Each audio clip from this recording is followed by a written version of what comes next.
감사하고 저희들 기쁨을 주셔서 은혜 충만하게 하시니 감사와 영광을 올려드립니다. 하나님, 우리 마가셀의 고백이 이 찬양 안에 담겨 있고 우리 셀 리더와 모든 또 우리 팀원들이 함께 귀한 율동으로 하나님 앞에 올려드렸는데 이것이 우리 주님의 가장 큰 기쁨인 줄 믿습니다. 하나님, 우리 마가셀을 축복하여 주시옵시고 한 가정 한 사람 한 사람마다 하나님께서 은혜로 충만하게 덧입혀 주시옵시고 그 은혜로 하루하루를 살아낼 뿐만 아니라 하나님 살아계심을 우리 몸으로 느끼고 체득하고 고백하고 그래서 그 하나님 앞에 사는 인생, 그 인생들이 다 되게 하나님께서 은혜로 더하여 주옵소서. 사랑하는 흩어져 있는 주의 자녀들에게 은혜를 주시고 그 각 가정마다 하나님께서 복을 베풀어 주시옵시며 오늘 이 찬양의 열정과 뜨거움과 가사의 고백처럼 하나님, 우리 영광교회 모든 마가세 한 사람 한 사람 한 가정 한 가정이 그렇게 새롭게 도약하고 도단하는 귀한 셀 될 수 있도록 축복하여 주옵소서. 예수 그리스도의 이름으로 감사하며 기도하옵나이다. 아멘. 우리 옆 사람과 인사하겠습니다. 사랑합니다. 축복합니다. 존경합니다. 고맙습니다. 네, 우리 또 앞뒤 사람 이렇게 인사하겠습니다. 당신이 있어 행복합니다. 네, 제가 휴가를 한 주 더 갔다 와야 되겠습니다. 휴가 갔다 오니까 이렇게 은혜가 충만하네요. 황석영의 손님이라는 책을 한번 읽어보셨습니까? 예, 아주 단편소설인데 이 황석영의 손님이라는 책에 보면 우리나라에 초대받지 않는 두 손님이 있다는 이야기가 나옵니다. 여러분, 그 두 손님이 누굴까요? 잘 모르시겠죠? 그래서 소개합니다. 황석영에 나오는 그 손님은 그 두 손님 중 하나는 공산주의고 다른 하나는 기독교입니다. 우리 옛 어른들은, 옛 조상들은 마을에 이 손님이 오는 걸 되게 싫어하셨어요. 그 손님이 누굴까요? 천연두입니다. 마마라고도 하죠. 옛날 이 마을에 마마가 들어오면 거의 마을이 쑥대밭이 돼요. 사람들이 다 죽습니다. 그거를 착안해서 이 황석영이란 사람이 손님이란 책을 썼는데 그 책에 두 손님을 소개하는데 그 두 손님 중에 하나는 공산주의고 하나는 기독교라는 겁니다. 북에는 공산주의가 들어와 싸우고 남에는 기독교가 들어와 싸우고 있다라고 저자는 말합니다. 기독교에 대한 푸대접은 현대사회로 올수록 더 심해졌죠. 요즘은 그 분노가 극에 달해서 사람들이 기독교를 이른바 개독교라는 별칭까지 붙여가면서 그렇게 부르곤 합니다. 사실 일제강점기 시대에는 0.2%밖에 안 되는 극소수의 크리스찬들이 살았지만 그 크리스찬들은 당시 사회에 엄청난 영향력을 갖고 존경받던 이들이었습니다. 그러나 현대 기독교는 세상에서 무시받고 있고 하나님의 이름이 아주 땅에 떨어져 곤두박질 치고 있습니다. 무례한 기독교라는 책에서 지적한 대로 확신이 있으면 교양이 없고 교양이 있으면 확신이 없다라는 평가를 받고 있는 게 바로 기독교입니다. 이렇게 크리스찬들이 세상에 본을 보이지 못하고 선한 영향력을 미치지 못해서 손가락질 받게 된 이유가 무엇일까요? 그 이유가 어디에 있는지 기독교인들이, 저와 여러분들이 이 오후 예배 시간에 진지하게 고민해야 될 때인 것 같습니다. 그 이유가 어디에 있는지 저는 곰곰이 생각을 해본 결과 저는 이렇게 결론을 내렸습니다. 저는 그것이 기독교의 가장 중요한 핵심 가치를 잃어버렸기 때문이다. 즉 사랑을 잃어버렸기 때문이다. 또 기독교의 가장 중요한 기본기, 이 기본기를 잃어버렸기 때문이라고 생각합니다. 여러분, 기본기를 말할 때 저는 생각나는 게 있습니다. 저는 중학교 1학년 때 처음으로 영어를 배웠어요. 학교에서. 요즘에는 초등학교 때 다 영어를 배우고 선행학습이라 해서 초등학교 들어가기 전에도 알파벳을 띄고 영어 단어도 띄고 열심히 해서 거의 중학교 1학년 수준이 되는 실력을 가지고 초등학교 1학년에 입학하는 아이들이 많습니다. 저는 기본기, 처음에 중학교 처음 1학년 들어가서 영어 알파벳부터 배우기를 시작했고 또 발음, 읽기, 쓰기, 말하기, 듣기를 처음으로 중학교 1학년 때 배웠어요. 제가 인상 깊게 지금도 기억하는 것은 저를 가르쳐 주셨던 영어 선생님이 그렇게 기본기를 강조하셨어요. 아무리 문법을 많이 알고 아무리 어려운 영어 단어를 알아도 기본기가 탄탄하지 않으면 영어를 잘할 수 없다. 늘 귀에 딱지가 앉을 정도로 말씀하셨습니다. 그러면서 항상 강조하는 게 발음이 중요해. 자, 따라해봐 하면서 listening 하면서 listen and repeat 하면서 저를 따라하라고, 선생님이 따라하라고 그렇게 하면서 자꾸 말하기 시켰어요. 그때 지금도 생각나는 게 선생님이 P 발음하고 F 발음하고 어떻게 구별하는지를 가르쳐 주셨고, 그 다음에 B하고 V하고 어떻게 발음하는지를 가르쳐 주셨습니다. 여러분 금방 눈치채셨죠?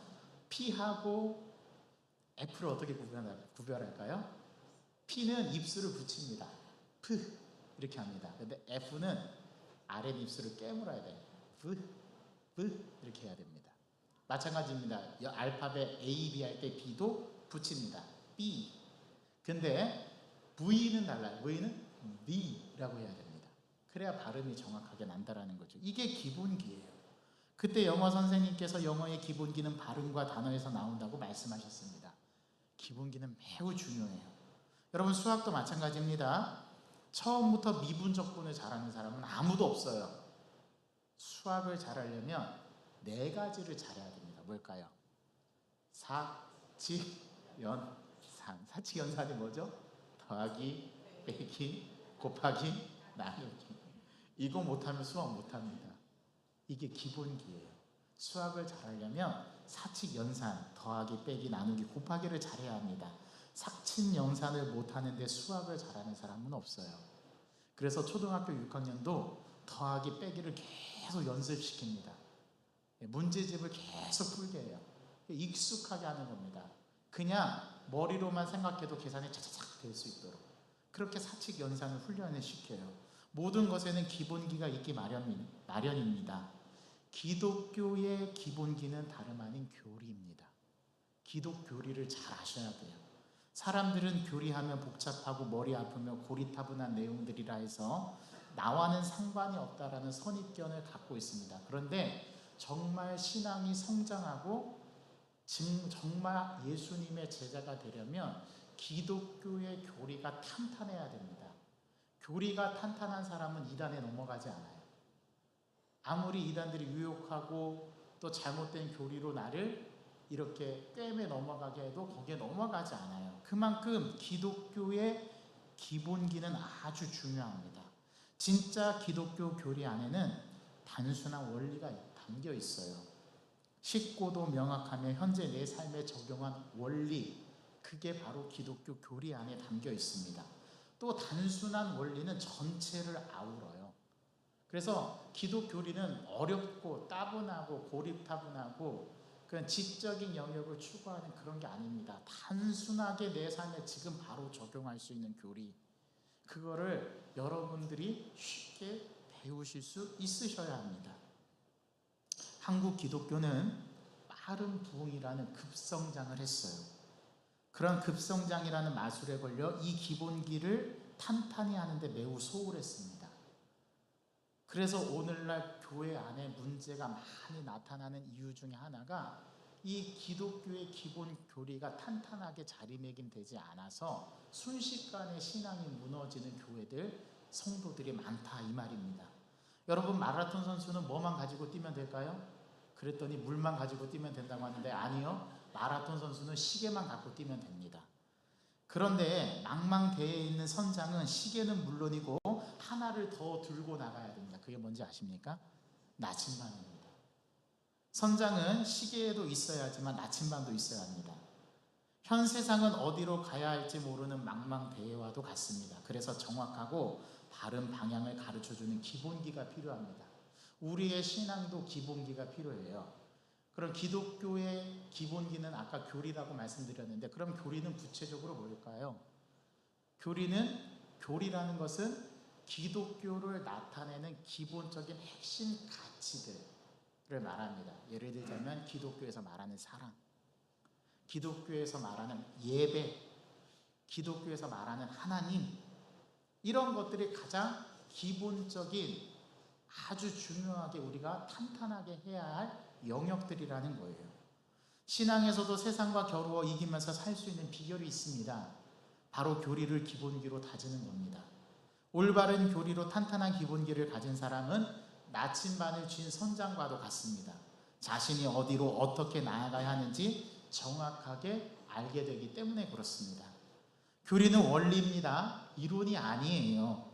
교리는 삶입니다. 그리고 삶에 녹아들어야 합니다.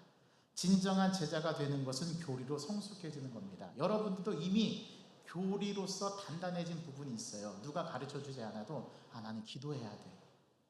나 말씀 읽어야 돼. 이게 기본기가 탄탄한 거예요. 여러분, 성숙한 교회는 어떤 교회인지 아십니까? 기독교의 기본 교리가 탄탄한 교회가 성숙한 교회입니다. 우리는 이 기본기를 다지는데 너무 소홀해 왔어요. 그래서 진정한 제자가 된다는 것은 교리로 성숙해지는 겁니다. 그래서 저는 제자 훈련, 제자 시리즈 다음에 제가 선택해서 여러분들과 함께 이제 차근차근 기본교회 교리, 기독교의 교리, 기본 교리를 하나씩 점검해보고 생각해보고 느껴보고 나의 신앙에 한 발자국 더 도약할 수 있는 그러한 신앙으로 성장해 가기 위해서 이제 교리 시리즈 설교를 하려고 합니다.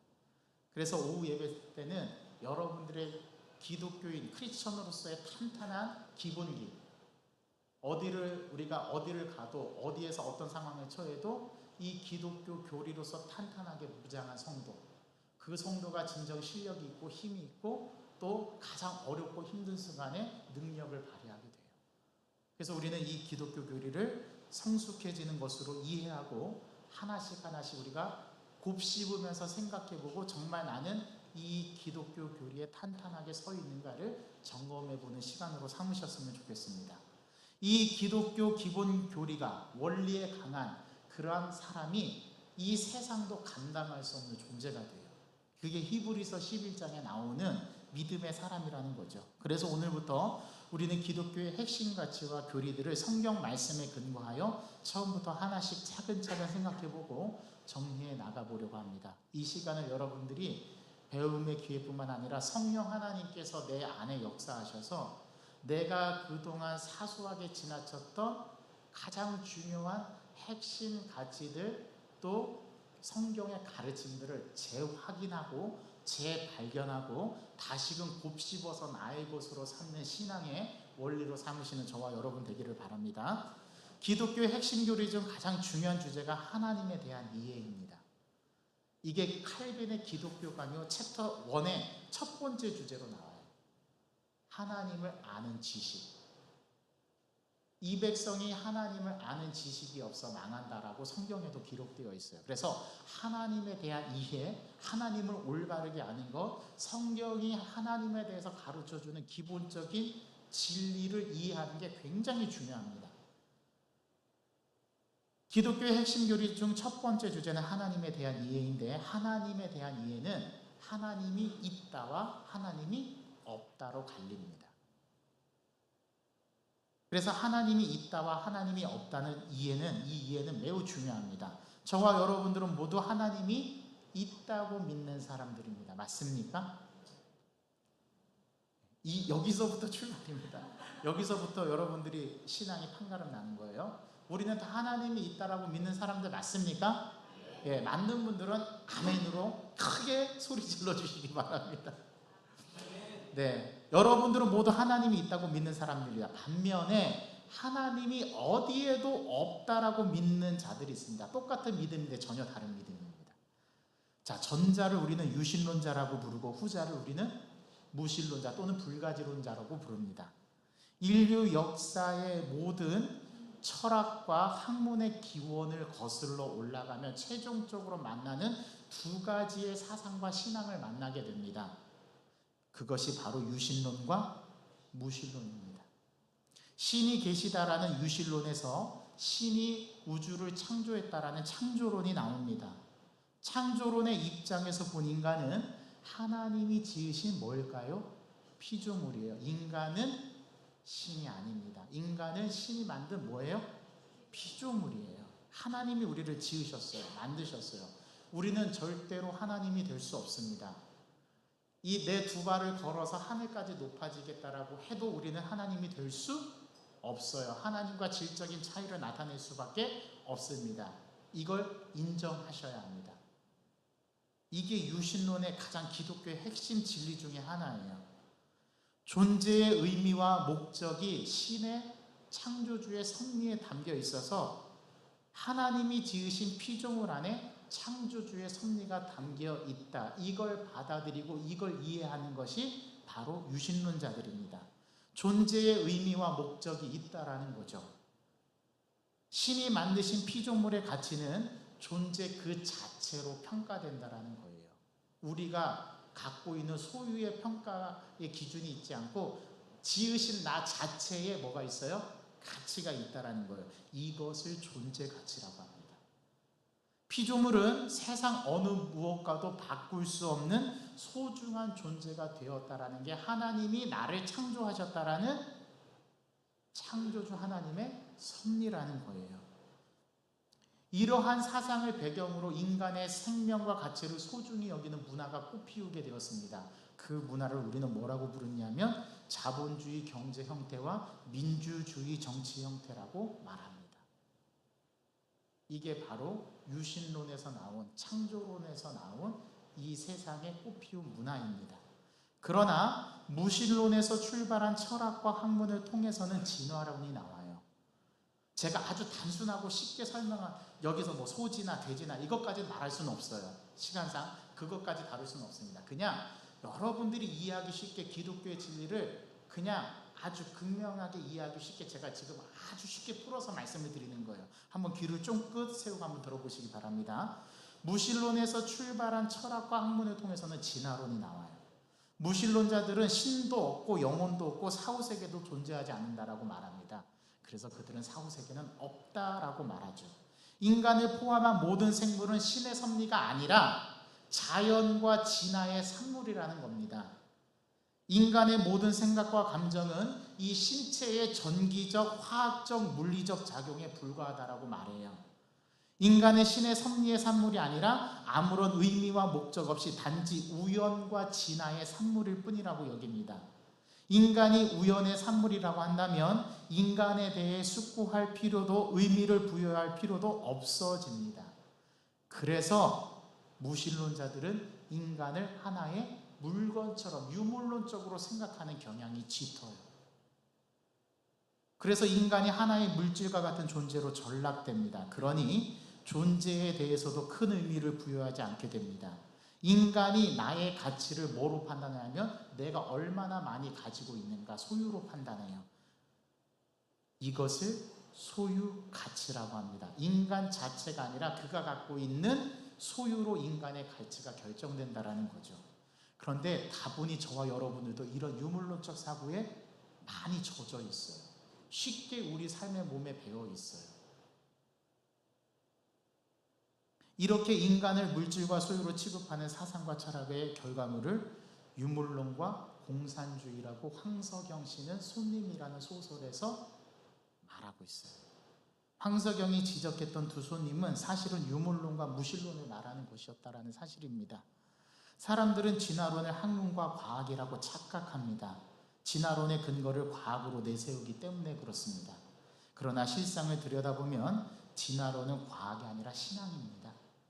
왜냐하면 진화론 안에는 신이 없다고 믿는 무신론이라는 신앙이 숨겨져 있기 때문에 그렇습니다. 무신론자도 신앙이 있다니까요. 신이 없다는 신앙. 그것도 신앙입니다. 무신론이라는 신앙적 배경이 진화를 필연적으로 만들어낸 것입니다. 무신론을 증명하기 위한 이론으로 진화론을 만들어낸 셈이죠.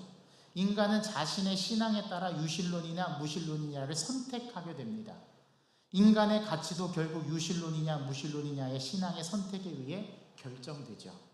무신론을 믿으면 인간은 결국 의미 없는 소유와 물질에 불과한 취급을 받습니다. 우연에 의해 생성된 존재로 전락하게 되죠. 인간을 물질로 취급했던 과거의 역사를 기억하십니까? 그래서 유태인 학살이 일어났잖아요. 생명의 존엄함과 인간 자체로 존재 의미를 갖지 않고 그들을 소유물로 여겼던, 그래서 인간 역사에서 엄청난 실수를 저지른 사건들이 많이 있습니다. 유물론을 숭상했던 사람들은 살인을 저지를 때에도 양심의 가책이 거의 없습니다. 살인은 인간을 죽인 것이 아니라 물질을 처리한 것이기 때문입니다. 물질을 처리하는 방법 중에 하나가 살인이었을 뿐이라는 것이죠. 결국 대량 살상과 인종, 청소, 전쟁, 독재 등의 결과를 낳게 되었습니다. 이로 인해 인류의 피해가 얼마나 컸던가를 생각해 보면 정말 끔찍한 일 아니겠어요? 사실 2차 세계대전의 발발도 일본과 독일이라는 이 잘못된 가치관과 사상 때문에 일어난 전쟁이라고 할 수 있습니다. 그러나 유신론을 믿으면 인간의 영적 가치를 지닌 존재로 여기기 때문에 하나님으로부터 천하보다 귀한 영혼이라는 소중한 대접을 받게 됩니다. 여러분, 교회에 오면 모든 사람들이 다 대접받아요. 세상에는 무시당하고, 세상에는 그렇게 나를 무시할 수 없는데 교회만 오면 아이고 집사님, 권사님, 장로님, 님자를 부척하면서 대접해 줍니다. 함부로 대하지 않아요. 왜 그럴까요? 기독교의 핵심 가치가 하나님께서 인간을 만드신 창조주의 섭리가 담겨 있고, 그래서 인간 자체에 의미를 두기 때문에 그렇습니다. 그 사람 안에 하나님이 계시기 때문이라는 사상 때문이죠. 그러한 이해 때문입니다. 그 안에 하나님이 역사하시고 하나님이 계시다라는 것이기 때문에 그래서 함부로 대하지 않는 거죠. 인간 존중, 선민과 나눔, 사랑과 박애주의의 문화가 꽃피우게 됩니다. 인간으로 대접받기를 원하십니까? 아니면 존재 자체로 자신의 가치를 존중받기를 원하십니까? 아니면 지니고 있는 소유로 자신의 가치를 평가받기를 원하십니까? 이 모든 것에 신의 존재 여부를 믿느냐 믿지 않느냐에 의해서 결정된다는 사실, 여기서부터 우리의 물음이 출발해야 합니다. 많이 졸리시죠? 네, 눈을 부릅뜨시고 내가 오늘 저 말씀을 꼭 받아먹고 말겠다라는 의지를 가지시고 한번 들어보시기 바랍니다. 무신론자들은 유신론을 믿는 신앙 때문에 십자군 전쟁과 유대인 학살, 종교 분쟁, 9.11 테러가 발생했다고 공격합니다. 봐라, 네가 말하는 그 하나님 때문에 이런 일들이 일어난 거 아니냐? 그런데 여러분, 이러한 결과는 인간의 욕심과 야망의 산물이지 결코 우리가 믿는 신의 속성 때문이 아니라는 것, 잘못 알고 있는 겁니다. 사람의 문제를 신의 문제로 덮어 씌우지 말아야 합니다. 이거는 분명하게 우리가 구분짓고 가야 합니다. 신이 없다는 것을 증명하는 것과 기독교를 비판하는 것은 전혀 별개의 문제라는 사실입니다. 이는 뚜렷하게 구분이 되어야 합니다. 무신론자들은 두 가지 논쟁을 통해 신의 존재를 부정하려 합니다. 첫 번째, 인류가 종교를 만든 이유는 무엇인가 하는 것과, 둘째, 종교가 인류에게 꼭 필요한 것인가 하는 논쟁입니다. 대단하죠?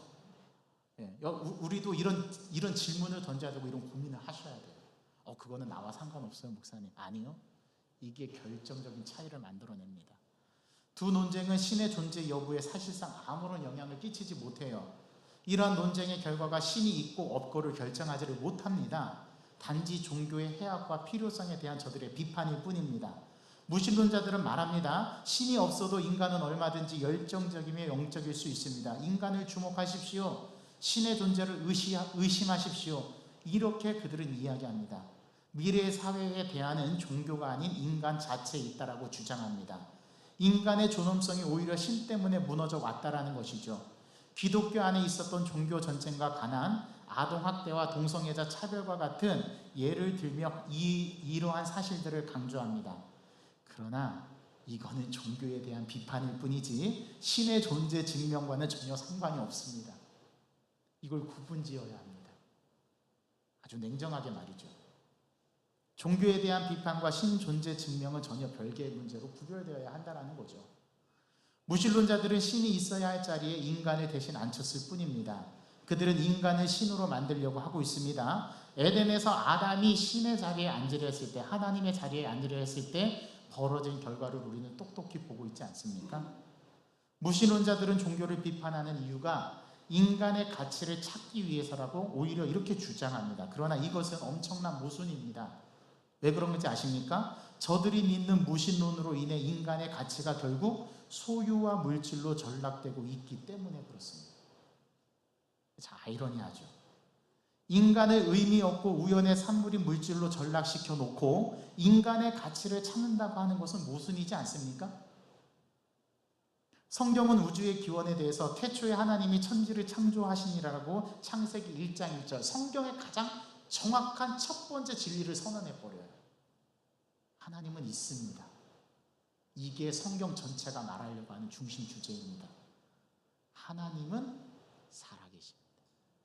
이걸 태초에 하나님이 천지를 창조하시니라, 이 한 구절에 다 담겨 있어요. 인간의 의미 없고 우연의 산물인 물질로 전락시켜 놓고 인간의 가치를 찾는다고 하는 무신론자들은 이 말씀의 의미 자체를 거부합니다. 이 말씀에 대해 어떠한 설명이나 사전 이해도 구하지 않습니다. 명확한 진리로 선포하고 있습니다. 이는 타협할 수 없는 기독교의 근본이기 때문에 그렇습니다. 이게 기본이에요. 이게 기본기인 거예요. 우리가 이걸 확실히 믿고 이것을 붙잡고 가는 게 성숙한 그리스도인이 되는 지름길입니다. 그렇게 성숙한 교회가 되는 거예요. 지금까지 세상과 과학과 종교는 우주의 기원에 대해서 설명하고 증명하려고 많은 노력을 해왔습니다. 그렇다면 기독교에서는 하나님의 존재와 우주의 기원에 대해서 어떻게 말씀하고 있을까요? 이걸 아는 게 우리에게는 되게 중요한 거죠. 도대체 성경은 그럼 하나님을 어떻게 말하고 있고 우리가 어떻게 이해해야 한다라고 주장하고 있고 성경은 우주의 기원에 대해서 어떻게 말씀하고 있는가? 이게 기본기입니다. 이것서부터 우리는 시작해야 됩니다. 모든 자연현상에는 인과의 법칙이 있습니다. 인과 법칙 아시죠? 인과율. 인과율이 뭡니까? 인과 법칙이 뭐예요? 원인이 있어야 결과가 있다라는 겁니다. 그렇죠? 콩 심은 데 콩 나고 팥 심은 데 팥 나죠. 원인 없는 결과는 없으며 결과가 있으면 반드시 원인이 있습니다. 맞습니까? 이 법칙에 이의를 제기하는 사람은 없어요. 물론 예외 규정도 있습니다. 우리는 그걸 믿음의 영역이라고 하죠. 책상이 있으면 책상을 만든 사람이 있습니다. 맞습니까? 자, 제가 여기 서 있는 이 강대상 그냥 다 공중에 던져서 이러한 강대상이 다 깎여져서 나무가 깎여져서 완제품이 딱 나올 확률, 제가 또 이거 하는데요. 얼마나 될까요? 상상할 수 없습니다. 그렇죠? 이건 누군가가 쓰기 위해서 설계를 하고 깎아내고 뚝딱뚝딱 해서 제작해 만들어진 설계도가 있는 완성품입니다. 맞습니까? 그렇죠? 이거는 뭐 명명백백한 사실이죠. 우주가 있으면 우주를 만든 존재가 있지 않겠습니까? 그렇죠? 우주가 저절로 생겨났다고 말하는 것은 책상이 저절로 생겨났다라고 말하는 것과 같습니다. 모든 결과의 원인의 그 원인의 또 원인의 원인을 거슬러 올라가면 첫 번째 원인이 나오죠. 우리는 그걸 제1원인이라고 부릅니다. 한번 따라해 볼까요? 제1원인. 우리는 기독교에서 그 제1원인을 뭐라고 부릅니까? 하나님이라 부릅니다. 신이라고 불러요. 가령 제가 이렇게 멋진 아날로그 손목시계를 찾고 있습니다. 또 여러분들에게 묻습니다. 제가 이걸 풀어서 다 분해를 해볼게요. 자, 이 뚜껑을 열고 뒤 안에 있는 톱니바퀴 다 분해해가지고 쟁반에 담습니다. 자, 그 쟁반에 담아가지고 공중에다 허공에다 두고 자 맞춰줘라 하고서 딱 공중에 던지면 착착착착착착착 해서 딱 완제품 시계가 나올 확률. 여러분, 제가 너무 극단적으로 말하는 것 같죠? 그러니까 여러분들에게 이해를 쉽게 하기 위해서 과정을 좀 조금씩 생략하고 말씀을 드리는 겁니다. 그렇게 소반에 담아서 딱 공중에 던져서 지금 이 시계 똑같은 시계가 나올 확률 없다라고 봅니다. 목사님 한 100만 년쯤 던지면 어떻게 한번 우연의 일치로 맞아? 글쎄요, 해보세요. 이거는 분명 누군가가 시간을 보기 위해서 어떻게 하면 시간을 측정하고 그 시간을 우리가 확인하면서 삶을 살아갈 수 있을까 궁리하고 연구하고 연구에 거듭을 해서 누군가 시계를 설계도를 가지고 만든 거죠. 톱니바퀴는 얼마만큼 깎아야서 맞물려서 돌아가고 초침과 분침은 어떤 힘에 의해서 작동하고 그 다음에 이것을 사람의 손에 붙이려면 줄이 필요하겠구나. 그래서 손목시계 줄을 만들어서 사람이 찰 수 있는 이 완제품을 만들어낸 거죠. 즉 창조한 겁니다. 만들어낸 겁니다. 맞습니까? 이 시계가 저절로 만들어졌다고 생각하거나 저절로 우연히 생겨났다고 하시는 분은 한번 손을 들어 보시겠습니까? 아무도 없네요. 그렇다면 이 시계가 저절로 우연히 생겨났다라고 인정하는 사람은 없다는 겁니다.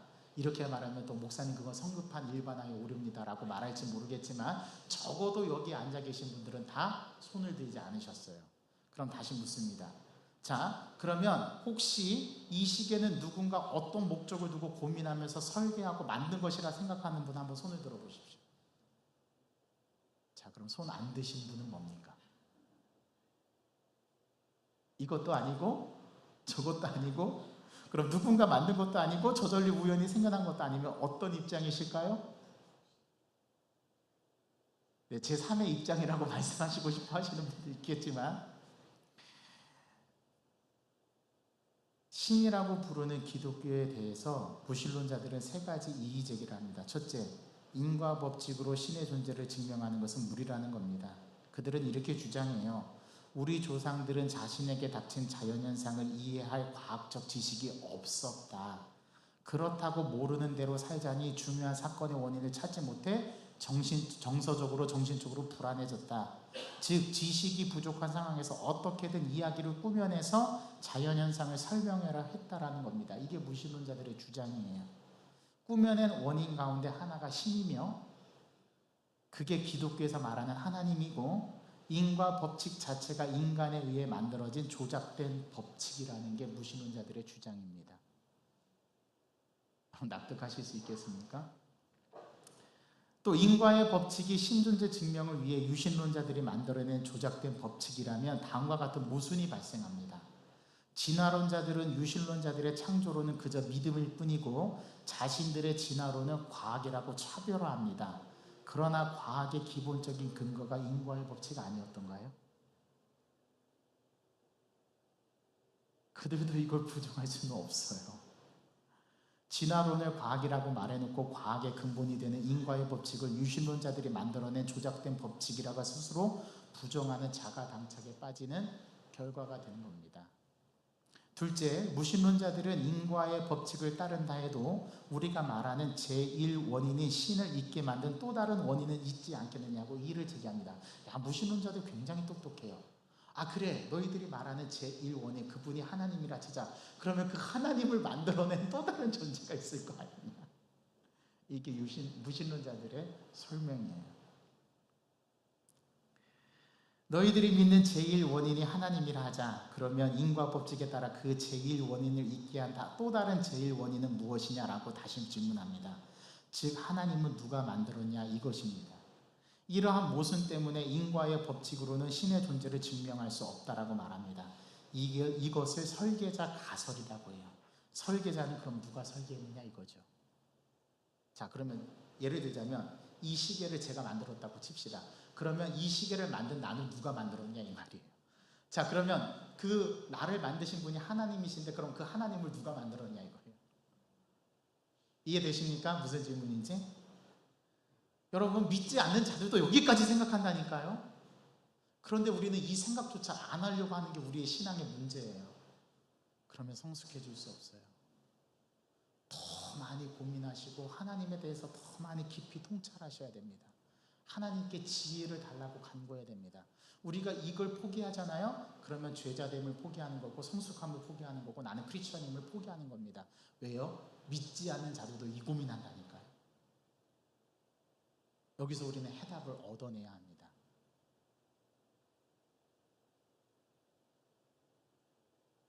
성경은 하나님을 스스로 있는 자로 정의합니다. 우리가 이미 출애굽기 강의 때 말씀 우리가 함께 확인했죠?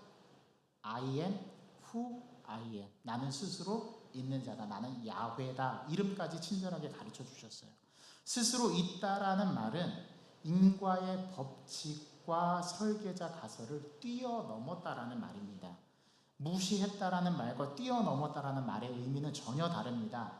세상은 인과 법칙에 의해 움직이는 것이 맞습니다. 그러나 하나님은 인과의 법칙을 초월하십니다. 인과의 법칙은 처음이 있으면 마지막이 있고 원인이 있으면 결과가 있다라는 그 시간과 순서에 따라 움직이는 법칙이기 때문에 그래요. 하나님은 태초에 천지를 창조하셨다라는 이 말은 시간도 창조하셨다라는 말이기도 합니다.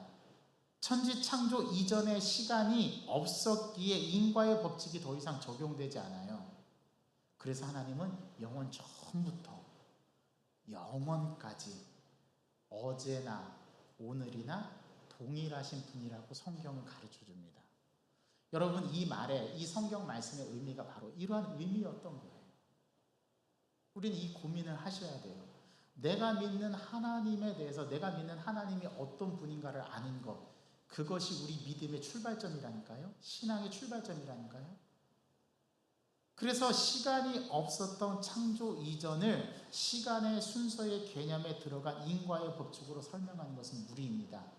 그래서 무신론자들도 어쩔 수 없이 어떤 영역을 인정하냐면 믿음의 영역을 인정해요. 인간 지각의 한계의 영역을 인정합니다. 그래서 사실 무신론자들도 대화를 해보고 서로 하나님에 대해서, 신에 대해서 이야기를 해보면 그들도 마지막에서는 이 한 가지를 인정하게 돼요. 아, 그런 영역이 있을 수밖에 없다라는 것을 내가 인정을 해야 되겠구나라는 영역 말이죠. 거기서부터 믿음과 신앙이 출발하는 거예요.